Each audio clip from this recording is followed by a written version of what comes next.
இந்த எபிசோடு நாம இயக்குனர் எல்ஆர் சுந்தரபாண்டியன் இயக்கத்தில் எழுந்திருக்கிற 4th ஃப்ளோர் படத்தை பற்றி தான் பார்க்க போகிறோம். இந்த படத்தோட கதையை பற்றி பார்த்தோம்னா, சாஃப்ட்வேர் இன்ஜினியரான ஆர் அர்ஜுன் மும்பையிலிருந்து வேலை மாதலாக சென்னைக்கு வராரு.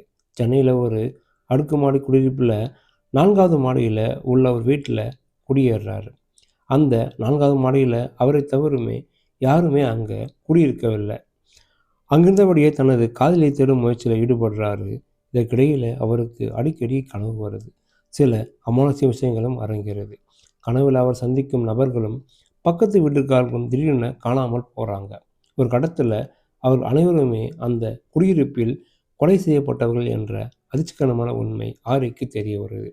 கனவு என்றாலும் நிஜத்தில் நடப்பது போல் இருக்கும் சம்பவங்கள் மூலம் தன்னை சுற்றி ஏதோ நடப்பதை அறிந்து கொள்ளும் ஆரி அதற்கான தீர்வுகளை நோக்கி புறப்படுறாரு. இறுதியில் என்ன ஆனது?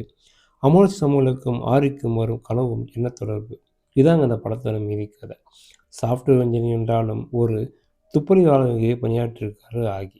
மனப்போராட்டங்கள் ஒருபுறம், தன்னை சுற்றி நடக்கும் மர்மங்கள் என்ற இக்கட்டான சூழலை கைத்தறி நடிப்பை வெளிப்படுத்தி ஸ்கோர் செய்திருக்காரு. அவர் நடிப்பு பெரிய பலம்னு சொல்லலாம்.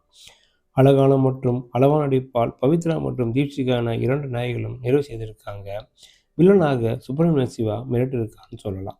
தலைவாசல் விஜய், ஆரியின் மகன் நடித்திருக்கும் சிறுமியான அனைவருமே படத்தின் விறுவிறுப்புக்கு உதவியிருக்காங்க. தருண்குமார் இசைகள் பாடல்கள் கேட்கும் ரகம் திகில் காட்சிகளும் மிரட்டிருக்கான்னு சொல்லலாம்.